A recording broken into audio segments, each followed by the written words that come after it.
Bien-aimés de l'Éternel, bonjour. Je suis heureux de vous retrouver encore ce matin pour étudier ensemble la parole de notre Père. Nous allons parler d'un thème qui fait le point principal ou le point focal de la parole de Jésus-Christ quand il est venu ici-bas sur terre. Avant tout, je vous prie de bien vouloir me joindre à la prière. Père éternel, merci pour cette occasion, cette opportunité que tu me donnes avec mon frère et ma sœur de pouvoir venir encore dans ta présence, partager ensemble cette parole que tu nous as donnée, celle qui est le pain de vie, qui nous rassasie éternellement, Père. Tu as envoyé ta parole afin que ta parole nous enseigne comment faire ou comment marcher pour être agréable à toi. Aujourd'hui, nous te prions d'éclairer notre esprit, de nous ouvrir la compréhension de ta parole, afin que, à la fin de ces moments, nous soyons des enfants bien formés, bien préparés à devenir des fils de Dieu. Que toute la gloire te revienne dans le nom de notre Seigneur, pour ton esprit que tu nous donnes encore, pour ta révélation que tu mets dans nos cœurs, pour tout ce que tu as prévu pour nous en ce matin. Que toute la gloire te revienne. Au nom de Jésus-Christ, nous avons ainsi prié et nous disons Amen. Nous allons parler aujourd'hui du royaume de Dieu. Le royaume est l'élément principal du message de Jésus-Christ quand il était ici-bas sur terre. Et c'est ce qu'il nous a demandé d'annoncer à toute la création. Entre parenthèses, j'aimerais dire, on dit à des moments royaume de Dieu ou royaume des cieux. Cela est la même chose. Nous entendons beaucoup d'enseignements, mais les gens parlent de moins en moins du royaume de Dieu. Or, c'est ce qui fut la base de l'enseignement de Jésus-Christ ou la base de la mission de Christ sur terre. Il nous a dit, allez, prêchez, le royaume de Dieu est proche. Aujourd'hui, nous nous rendons malheureusement compte de ce que beaucoup d'enseignants, beaucoup de ceux qui se disent envoyés de Dieu, parlent plus des choses de ce monde que du royaume de Dieu. Ils parlent plus de la richesse, ils parlent plus des bénédictions matérielles, ils parlent plus des bénédictions financières, ils parlent plus des voyages, ils parlent plus des grades, élévations et consorts. Mais ils oublient ce qui a été le point principal dans l'enseignement de Jésus-Christ. Il a parlé essentiellement du royaume de son Père. Afin de bien comprendre, il est important que nous repartons au commencement. La Bible nous dit dans Genèse 1, au verset 1, je lis, « Au commencement, Dieu créa les cieux et la terre. » Donc, cela nous révèle qu'au commencement, Dieu créa deux choses. Il y a les cieux et il y a la terre. Amen.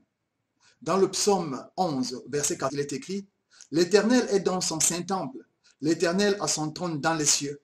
Ses yeux regardent. » Jésus est venu nous dire ou nous rappeler que ce qui est important pour nous sur cette terre, nous qui sommes faits à l'image de Dieu, nous qui sommes la création de Dieu, la créature de Dieu, nous qui avons été engendrés par Dieu, nous devons chercher ce qui concerne le royaume de notre Père, c'est-à-dire notre patrie mère. C'est pourquoi il s'est évertué à parler du royaume. Du royaume. Le royaume est comme ça, le royaume est ceci, le royaume est cela. Nous le verrons dans le livre de Matthieu, au chapitre 13. Il a beaucoup parlé du royaume, essentiellement du royaume. En donnant à quoi? En donnant des exemples pour montrer à ses disciples et à ceux qui le suivaient à quoi ressemblait le royaume de Dieu. Alors, si nous prenons notre parole, prenons la Bible dans le livre de Matthieu 6, au verset 33. Qu'est-ce qu'il nous dit? Jésus nous dit, cherchez premièrement le royaume et la justice de Dieu, et toutes ces choses vous seront données par-dessus. Jésus nous demande de faire du royaume de Dieu notre priorité. Rien ne doit nous intéresser plus que le royaume de Dieu. Parce que si nous avons le royaume de Dieu, tout nous sera donné par-dessus.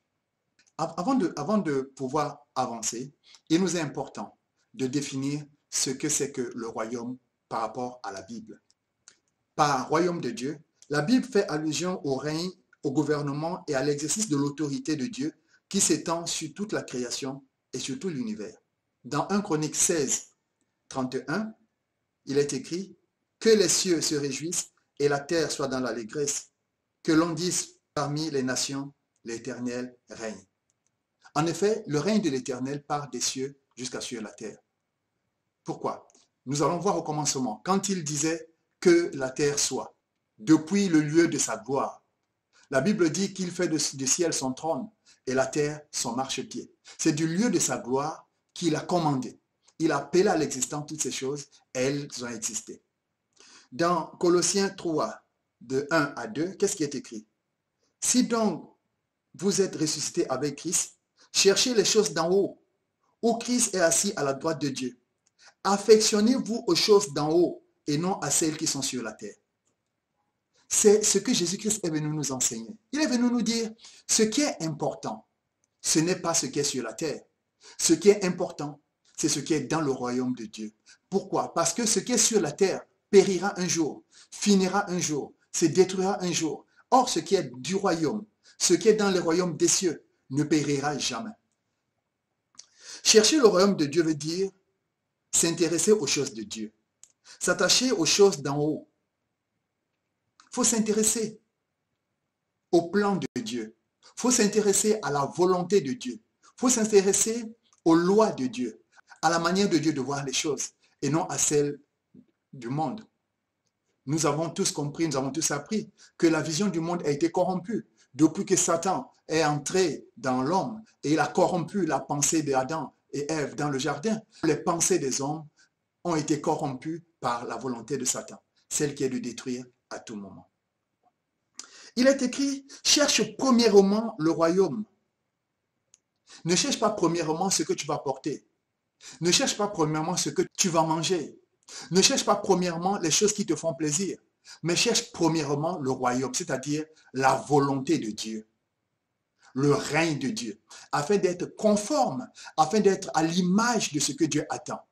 Et Jésus dit, tout le reste, tout ce dont tu peux avoir besoin, mariage, promotion, sécurité, protection, emploi, élévation, travail bien payant, tout ce dont tu peux avoir besoin, enfants et consorts, te seront donnés par-dessus.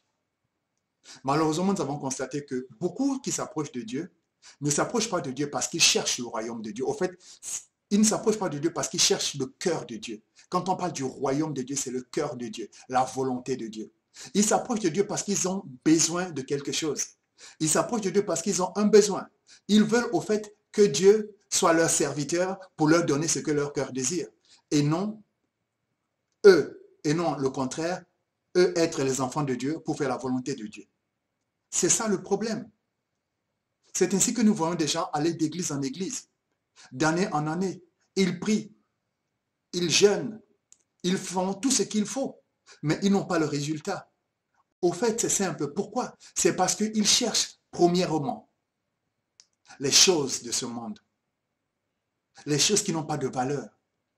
Ils s'approchent de Dieu, non pour chercher Dieu, ils s'approchent de Dieu pour que Dieu soit leur valet, pour que Dieu soit leur serviteur, pour que Dieu soit à leur service. Dieu n'aime pas ça. Il te dit, Jésus dans le secret, il dit, cherche premièrement le royaume et la justice de Dieu. Le royaume, c'est-à-dire la volonté, la domination, être sous le contrôle, être sous la pensée, être sous le désir de Dieu, faire la volonté de Dieu et marcher dans sa justice, ce que lui, Dieu, il trouve être juste et non ce que le monde trouve être juste, ce que Dieu, lui, il trouve être juste. Si tu marches d'abord par rapport à ce que lui, il aime, ou tu cherches d'abord son royaume, tout le reste te sera donné. Il n'a pas cité une exception, il a dit tout te sera donné. Alors mon frère et ma sœur, bien-aimé de l'Éternel, fais du royaume de Dieu ton délice. Fais du royaume de Dieu ta conquête.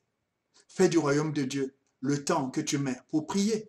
Fais du royaume de Dieu le trésor que tu cherches. Parce qu'au fait, dans ce trésor qui se trouve dans le royaume, ou qui est le royaume, tout y est. Tout s'y trouve. Amen. Le Seigneur Jésus, il te dit, c'est le secret. Rappelons-nous que le peuple d'Israël, le peuple de Dieu, était opprimé. Et le peuple attendait un libérateur. Un libérateur qui devait venir combattre l'Empire romain, qui devait venir renverser tous les plans que l'Empire romain ou la domination de l'Empire romain. Mais quand Jésus est venu, il leur a parlé de quoi? Il leur a parlé du royaume. Au fait, Jésus nous explique que la chose la plus importante dont l'homme a besoin, que lui-même ignore, c'est le royaume de Dieu. C'est le gouvernement de Dieu. C'est la volonté de Dieu. Ce sont les plans de Dieu.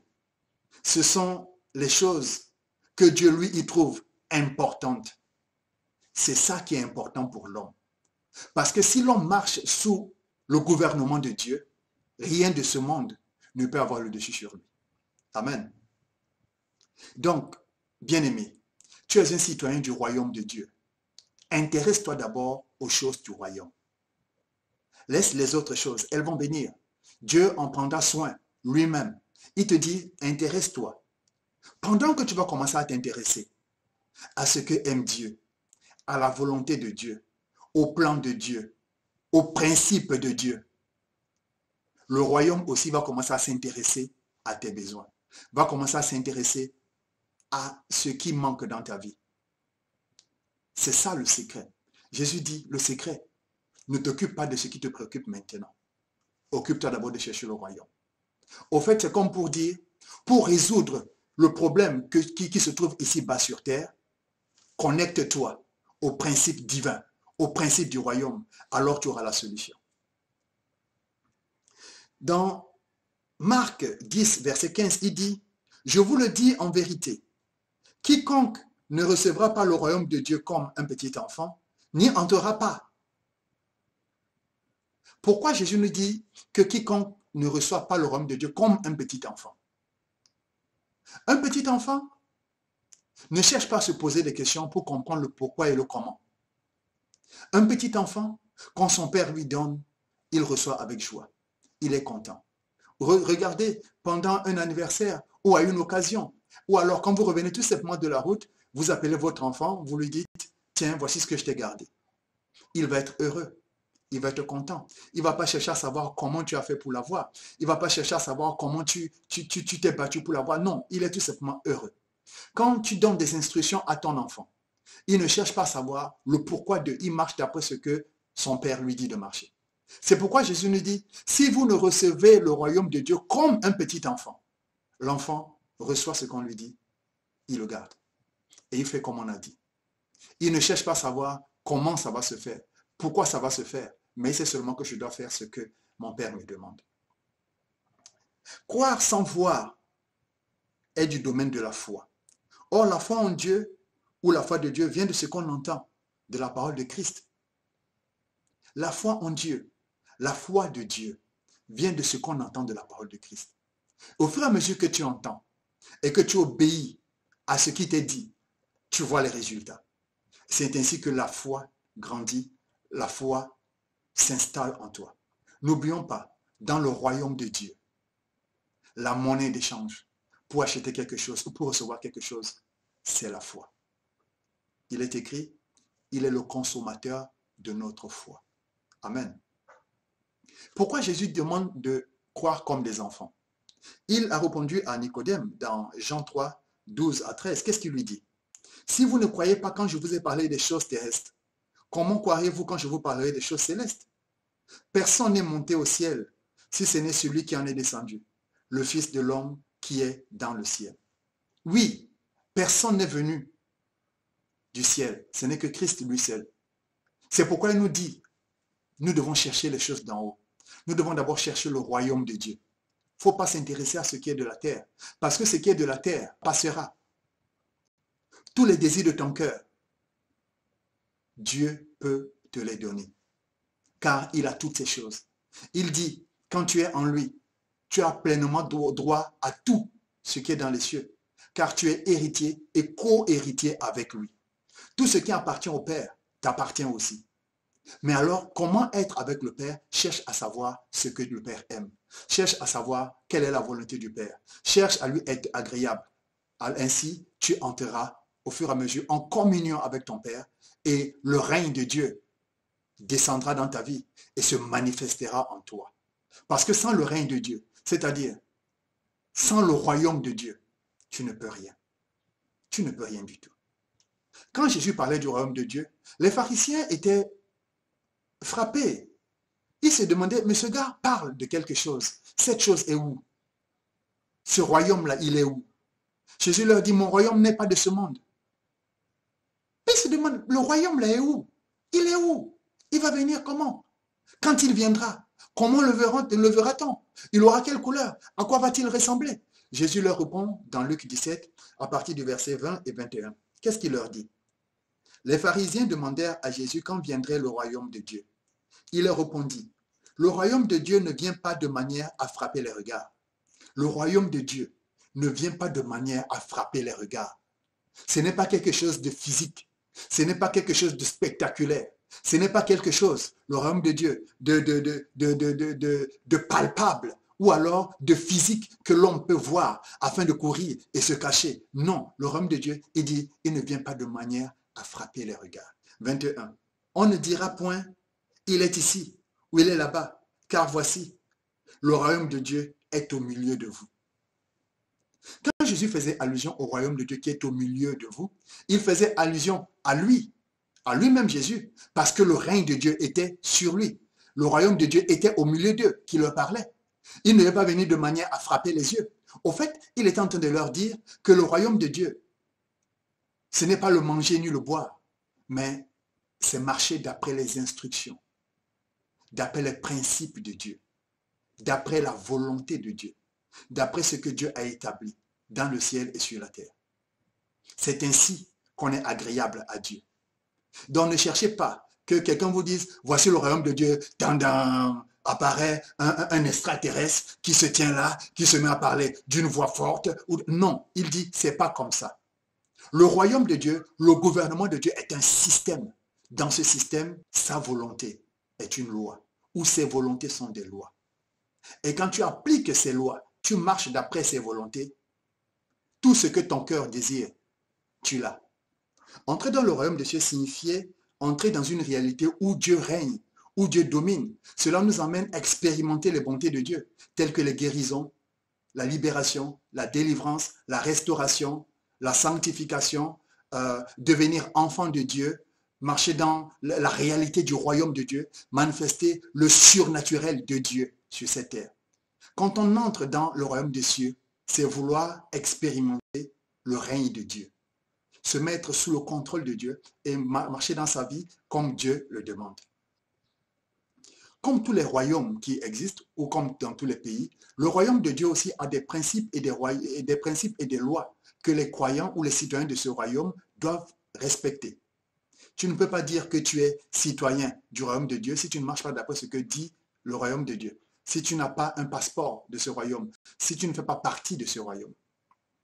Dans le Nouveau Testament, quand Jésus faisait allusion à son royaume, il déclara « Mon royaume n'est pas de ce monde ». Il voulait par là dire « Mon royaume n'est pas de ce système ». Ma manière de penser, ma manière d'agir, ma manière de juger, ma manière d'apprécier n'est pas la même que vous, dans ce monde, vous appliquez. Ma manière est totalement différente de ce que vous appliquez. Mes considérations ne sont pas basées sur les mêmes références que les vôtres. Alors, vous me poserez la question, mais oui, comment alors marcher dans les principes de Dieu? Quels sont les principes de Dieu? Bien-aimés, ces principes sont souvent très simples, parfois difficiles à appliquer, je le reconnais, mais ces principes sont souvent très simples. Allons dans Matthieu 5. Dans le livre de Matthieu 5, si vous pouvez lire tout le chapitre de Matthieu 5, vous comprendrez plus aisément quels sont les principes, les dispositions que Jésus a édictées pour être conforme au royaume de Dieu, étant toujours ici-bas sur la terre. Il dit, par exemple, dans Matthieu 5, à partir du verset 21, concernant la colère, il dit, « Vous avez entendu qu'il a été dit aux anciens, tu ne tueras point. Celui qui tuera mérite d'être puni par les juges. Mais moi, je vous dis que quiconque se met en colère contre son frère mérite d'être puni par les juges. Que celui qui dira à son frère, raka, c'est-à-dire dégage, quitte de là, qui méprisera son frère, mérite d'être puni par le Sanhédrin. Et que celui qui lui dira, insensé, mérite d'être puni par le feu de la géhenne. Un autre principe de Dieu qu'il nous donne, concernant les offrandes par exemple, ou alors concernant quand tu t'approches de Dieu pour venir apporter quelque chose, un présent ou une adoration à ton Père. Il dit quoi? Il dit, dans le même livre de Matthieu 5, à partir du verset 23, il dit, « Si donc tu présentes ton offrande à l'autel, et là, tu te souviens que ton frère a quelque chose contre toi, laisse là ton offrande devant l'autel et va d'abord te réconcilier avec ton frère. puis viens présenter ton offrande. Il dit, ce n'est pas que toi tu as un problème avec ton frère, mais si ton frère a un problème avec toi, ça veut dire, si quelque part quelqu'un porte des accusations te concernant, règle d'abord ce problème avec lui. Règle ce problème. Trouve un terrain d'attente avec lui avant de venir devant ton père apporter quelques offrandes que ce soit. Concernant la convoitise, qu'est-ce qu'il dit? Il dit, dans le verset 27, « Vous avez appris qu'il a été dit, tu ne commettras point l'adultère. Mais moi, je vous dis que quiconque regarde une femme pour la convoiter a déjà commis l'adultère avec elle dans son cœur. » Le principe du monde te dit, il ne faut pas aller parler, il ne faut pas aller toucher, il ne faut pas goûter. Mais lui, il te dit, rien que le fait que tu aies regardé et que tu aies eu envie, tu aies convoité aller avec elle, cela dans le royaume est considéré comme étant fait. Parce que c'est une pensée qui ne vient pas de Dieu.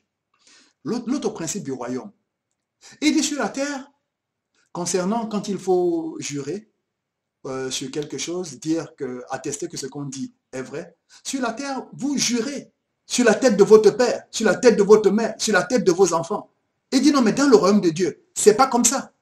Dans le royaume de Dieu, il ne faut pas jurer. Tu dis oui pour ce qui est oui, non pour ce qui est non. Ça, tu peux toujours le voir dans le même chapitre, à partir du verset 33. Et au verset 38, il dit, ne rends pas le mal à celui qui te fait du mal. Le principe de la terre dit quoi? Dent pour dent, œil pour œil. Lui, il te dit dans le royaume de Dieu, c'est pas comme ça. Quelqu'un te fait du mal, ne lui rends pas le mal. Mais prie plus pour que Dieu éclaire sa compréhension, son entendement, afin qu'il se rende compte qu'il fait ce qui n'est pas bien. Au verset 43, il dit, aimez vos ennemis. Je lis, vous avez appris qu'il a été dit, aime ton prochain et tu haïras ton ennemi. Mais moi je vous dis, aimez vos ennemis, bénissez ceux qui vous maudissent, faites du bien à ceux qui vous haïssent et priez pour ceux qui vous maltraitent et qui vous persécutent, afin que vous soyez fils de votre Père qui est dans les cieux. Car il fait lever le soleil sur les méchants et sur les bons. Il fait pleuvoir sur les justes et les injustes. Si vous aimez ceux qui vous aiment, quelle récompense méritez-vous? Le publicain n'agit-il pas de même? Et si vous saluez seulement ceux qui sont vos frères, qu'est-ce que vous faites d'extraordinaire? Les païens ne font-ils pas de même? Notre Seigneur dit, nous ne devons pas faire comme le principe du monde. C'est pourquoi nous devons chercher le royaume des cieux. Chercher le royaume de Dieu signifie chercher les principes de Dieu. Nous devons chercher à marcher d'après les principes, d'après les plans de Dieu. Malheureusement, de nos jours, beaucoup ne connaissent pas les principes de Dieu. Beaucoup connaissent les versets qui prient, qui s'agissent de demander, qui dit de prier quand on est malade, qui dit de demander quand on a besoin de quelque chose, mais beaucoup ne connaissent pas les versets qui parlent des principes, les lois de Dieu, comment marcher d'après la volonté de Dieu, comment lui être agréable. Il dit, soyez donc parfaits, comme votre Père Céleste est parfait. Être parfait, c'est marcher d'après ce que la volonté de Dieu nous édicte, d'après ce que la parole de Dieu nous enseigne. C'est ça qui est parfait pour Dieu. Pourquoi nous devons faire ainsi? Parce qu'il dit, nous sommes la lumière du monde. Le monde doit voir le royaume au travers de nous. Le monde doit expérimenter le royaume en nous voyant. Quand il voit comment nous nous comportons, quand il voit comment nous parlons, quand il voit comment nous agissons, quand il voit comment la gloire de Dieu se manifeste dans nos vies, ils vont être intéressés à se demander qu'est-ce qu'ils font? Comment est-ce qu'ils font? Comment ne pas aussi faire comme eux? C'est pourquoi nous sommes les lumières. Nous devons éclairer. Nous devons être servis d'exemple à ceux qui sont dans le monde.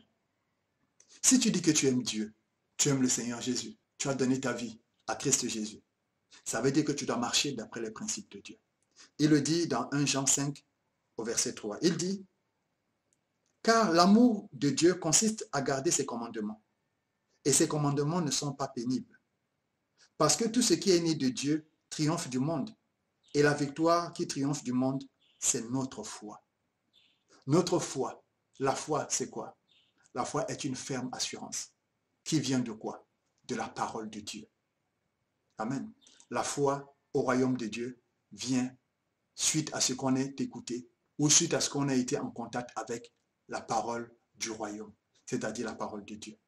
1 Pierre 3, verset 10 à 12, il dit, si quelqu'un en effet veut aimer la vie et voir des jours heureux, qu'il préserve sa langue du mal et ses lèvres des paroles trompeuses, qu'il s'éloigne du mal et fasse du bien, qu'il cherche la paix et la poursuive, car les yeux du Seigneur sont sur les justes et ses oreilles sont attentives à leurs prières. Mais la face du Seigneur est contre ceux qui font le mal.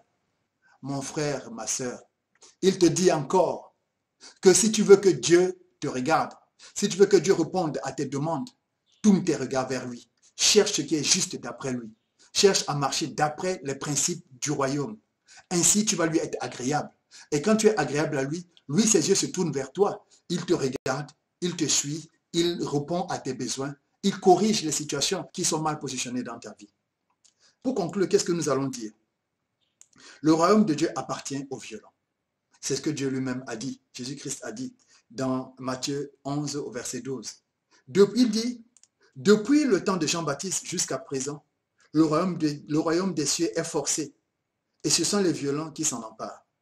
Et à Luc 13, verset 14, il dit, efforcez-vous d'entrer par la porte étroite, car je vous le dis, beaucoup chercheront à entrer et ne le pourront pas. Le royaume de Dieu appartient aux violents. Ce ne sont pas les gens qui donnent des coups de poing aux autres. La violence, c'est contre toi-même. Quand tu décides délibérément de ne pas marcher d'après le système de ce monde, mais de marcher d'après le système de Dieu, là, tu te fais violence. Quand tu décides de ne plus convoiter, de ne plus voler, de ne plus tuer, de ne plus mentir, quand tu décides de ne plus dérober, de ne plus obéir à ce que le monde te dit, tu te fais violence. Et Jésus dit, ceux qui se font violence de cette manière, c'est ceux qui cherchent le royaume de Dieu. Parce qu'en se faisant violence par rapport à ces choses, à ne pas obéir à ces choses qui sont dans le monde, ça veut dire que tu cherches à obéir aux choses qui sont dans le royaume de Dieu. Et quand tu fais cela, tu es agréable à ton Père. Donc, bien-aimé, voici ce que ton Père te demande. Il te dit, cherche premièrement le royaume et la justice de Dieu. Et tout ce dont tu as besoin, paix, justice, joie, te seront accordés. Et tu auras droit pleinement à tout en tant qu'enfant de Dieu.